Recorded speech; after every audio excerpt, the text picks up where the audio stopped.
हाँ, तो इससे पहले बच्चों मैंने आपको अभी बताया था सर्वनिष्ठ इंटरसेक्शन ऑफ सेट से पहले यूनियन ऑफ सेट्स बताया था आपको।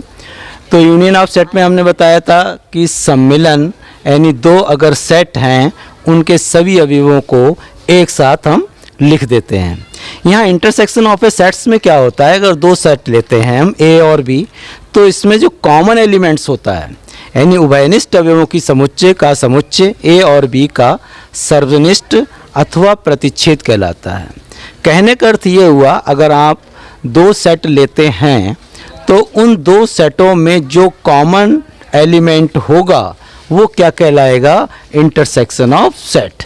इसको बोलते क्या है, ए कैप बी बोलते हैं और पढ़ा क्या जाता है इसको ए इंटरसेक्शन बी।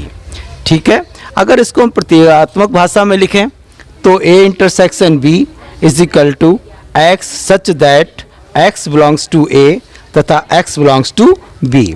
वहाँ हम क्या करते थे, एक्स बिलोंग्स टू ए, या यहाँ पे क्या है तथा, यानी x बिलोंग्स टू a और x बिलोंग्स टू b। अगर ये x a को भी बिलोंग करेगा x b को भी बिलोंग करेगा तभी ये a intersection b, it means common elements आपको तभी मिल पाएगा। ठीक है, इसका इरिवर्सिबल भी है x, अगर x कोई एलिमेंट है a इंटरसेक्शन b को बिलोंग करता है तो इसका मतलब क्या x a को बिलोंग करता है तथा x b को भी बिलोंग करता है। फॉर एग्जांपल हम एक एग्जांपल से समझते हैं इसको, इंटरसेक्शन ऑफ ए सेट को।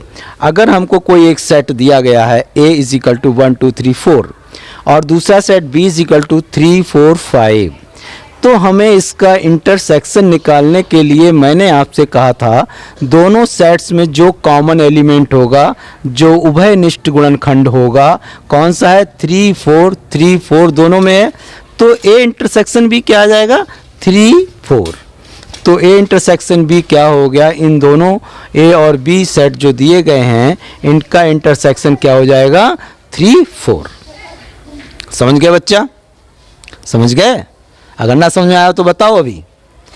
यानी कि अगर दो एलिमेंट्स हैं, अगर दो सेट हैं 1 2 3 4 और बी है 3 4 5, तो इसमें कॉमन एलिमेंट क्या होगा, कॉमन का मतलब समझ रहे हो ना, उभयनिष्ठ जो दोनों में हो, वो एलिमेंट वो अवयव जो दोनों समुच्चयों में हो। 3 और 4 दोनों में है तो 3 और 4 जब दोनों में है तो ये क्या हो गया, कॉमन हो गया दोनों में। तो ये एलिमेंट क्या कहलाएगा, 3 और 4 का जो सेट होगा वो कहलाएगा क्या, ए इंटरसेक्शन बी। समझ गए? अब अगर ना समझ में आया तो बताओ।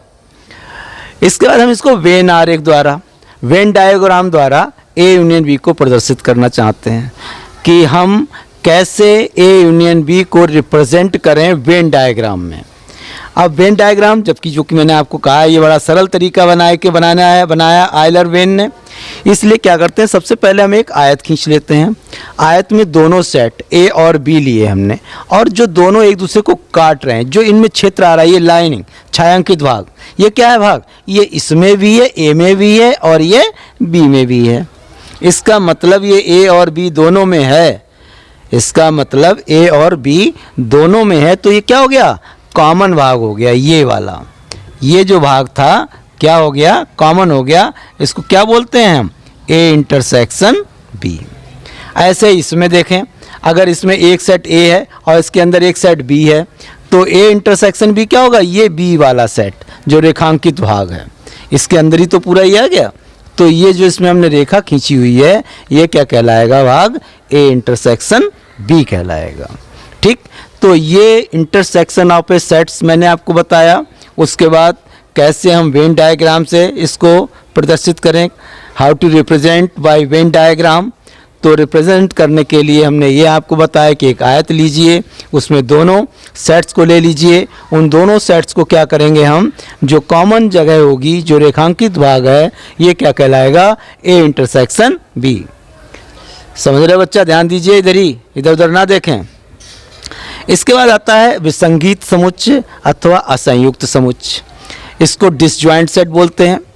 डिसजॉइंट सेट क्या होता है, ऐसा सेट दो या दो से अधिक समुच्चयों का प्रतिच्छेद समुच्चय रिक्त समुच्चय आ जाए।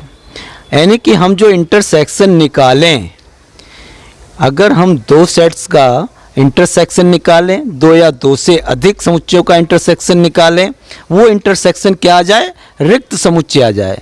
रिक्त समुच्चय हमने आपको बताया ना क्या होता है, रिक्त समुच्चय होता है फाई, यानी कि उनका इंटरसेक्शन फाई आ जाए। जब फाई आ जाएगा तो क्या हो जाएगा, वो डिसजॉइंट सेट हो जाएगा। समझ रहे हो लड़के, इधर ध्यान नहीं दे रहे हो तुम। जो डिसजॉइंट सेट क्या होगा, जो दो सेट हैं, दो या दो से अधिक, ये चीज़ यहाँ भी लागू होती है। देखिए इंटरसेक्शन ऑफ सेट में यही नहीं दो ही सेट लिए जाएं, दो से अधिक सेट भी लिए जा सकते हैं, उनका इंटरसेक्शन निकाला जा सकता है। जैसे एग्जांपल अगर ले लीजिए आप, एक लिया ये, सी लिया 4 5, तो जो तीनों में कॉमन होगा वो क्या कहलाएगा, उसका इंटरसेक्शन कहलाएगा। समझे? डिसजॉइंट सेट समझ गए? डिसजॉइंट सेट में क्या है, इंटरसेक्शन दो या दो से अधिक समुच्चयों का इंटरसेक्शन फाई आ जाएगा, रिक्त समुच्चय आ जाएगा, तो वो क्या कहलाएगा, डिसजॉइंट सेट कहलाएगा। बाय वेन डायग्राम इसको how to represent by Venn diagram, Venn diagram से कैसे इसको हम प्रदर्शित कर सकते हैं। एक आयत खींचा, यूनिवर्सल सेट लिया, इसमें यू लिख दिया और दोनों सेट्स को अलग अलग लिख दिया हमने, यानी कि कभी इनमें कोई सम्मेलन इंटरसेक्शन वाली बात नहीं आ रही। अगर इनका इंटरसेक्शन देखें तो कहाँ इंटरसेक्शन है ही नहीं, इसमें इंटरसेक्शन क्या हो गया, फाई हो गया, तो ये क्या हो गए, डिसजॉइंट सेट हो गए। ठीक है भैया। इसके बाद है प्रॉपर्टीज ऑफ इंटरसेक्शन सेट्स, यानी समुच्चयों के प्रतिच्छेद के गुणधर्म। क्या प्रॉपर्टीज हैं? पहला है वर्ग सम नियम, इसको आइडम्पोटेंट नियम लॉ बोलते हैं। ये क्या है, ए इंटरसेक्शन ए प्राप्त होगा। ये मैंने आपको एक जो आपकी किताबों में दिया होता है, एक एलिमेंट लेके इसको किया है। वैसे करने के लिए क्या है, आप वैसे भी कर सकते हो, एक ये ले लो, ए इज इक्वल टू 1 2 3 4 लिया, फिर इसका इंटरसेक्शन निकालो तो क्या मिलेगा, यही तो मिल जाएगा। भाई अगर हम आपसे कहें ए सेट ले लीजिए, आप 2 3 4 ले लीजिए चलिए, और ए इंटरसेक्शन ए यही दोबारा है, तो ए इंटरसेक्शन ए यानी कि जो कॉमन होगा यही, फिर पुनः भी तो यही होगा 2 3 4, क्योंकि ए और ए हैं, इनका इंटरसेक्शन क्या आ जाएगा, 2 3 4 आ जाएगा, यानी कि दोनों में कॉमन क्या है, दोनों चीज़ें कॉमन है। तो ऐसे ही यहाँ इसको हमने सिद्ध करने के लिए क्या किया है कि हमने सबसे पहले क्या सिद्ध करते हैं हम, कि A intersection A is a subset of A, और A is a subset of A is a subset of A intersection A intersection A is a subset of A, and A is subset of A intersection A. ये दोनों चीज़ें अगर हम prove कर देंगे तो इसका मतलब क्या हो जाएगा, A intersection A is equal to A आ जाएगा। तो सपोज हमने मान लिया x कोई एलिमेंट है, वो क्या है, वो बिलोंग करता है ए इंटरसेक्शन ए को। तो x जब ए इंटरसेक्शन ए को बिलोंग करता है, यानी इंटरसेक्शन है, तो x ए को भी बिलोंग कर रहा होगा और पुनः x ए को ही बिलोंग कर रहा होगा, क्योंकि दोनों जो सेट्स हैं वो ए और ए हैं, तो दोनों को बिलोंग करेगा x। तो जब दोनों को बिलोंग करेगा, इसका मतलब x जो क्या हो गया, x बिलोंग्स टू ए हो जाएगा, x ए को बिलोंग करेगा। तो A intersection A is a subset of A हो जाएगा। जब बिलोंग कर रहा है वो उसमें है, तो उसका इंटरसेक्शन भी ए में होगा, तो ये इसको A intersection A subset of A हो जाएगा। इसको हमने क्वेश्चन 1 डाल दिया।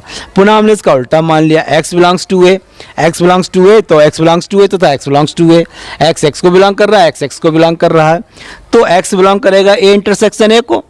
जब ए इंटरसेक्शन ए को बिलोंग करेगा तो क्या हो जाएगा, A is a subset of A intersection A, यानी कि equation 1 and 2, from equation 1 and 2 अगर हम देखें तो ये ए इसको भी बिलोंग कर रहा है और ये ए को बिलोंग कर रहा है। इट मीन्स क्या हो जाएगा, A intersection A is equal to A हो जाएगा। ठीक, ये वर्ग सम नियम है, इसको हमने ऐसे किया है, आप ऐसे भी कर सकते हो।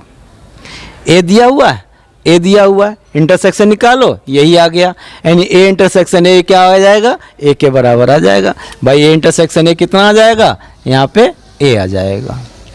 ठीक है, इसके बाद commutative law, distribution law, associative law, ये सब लॉ इस यूनियन ऑफ सेट को होल्ड करते हैं, इस प्रॉपर्टी को, ये प्रॉपर्टी इन पर लागू होती हैं। एक प्रॉपर्टी मैंने बताई है बाकी प्रॉपर्टीज़ आप देखेंगे स्वयं, जिसमें आएगी डिस्ट्रीब्यूशन लॉ, एसोसिएटिव लॉ और वितरण नियम जिसको बोलते हैं डिस्ट्रीब्यूशन, कम्यूटेटिव लॉ को भी होल्ड करते हैं ये, तत्समक नियम को भी होल्ड करता है ये। तो ये नियम आप देख लीजिएगा, अगर कोई आपको समझ में ना आए तो पूछ लीजिएगा। वैसे तो मेरे ख्याल से मैंने आपको इंटरसेक्शन उसमें यूनियन में बताए हैं, वही इसमें वैसे ही होंगे लागू। अगर ना आए तो आप कमेंट बॉक्स में जाकर कमेंट कर दें तो मैं उस नियम को बता दूंगा, ठीक है। इसके बाद अगले वीडियो में हम आपको डिफरेंस ऑफ सेट्स के बारे में बताएंगे, ठीक।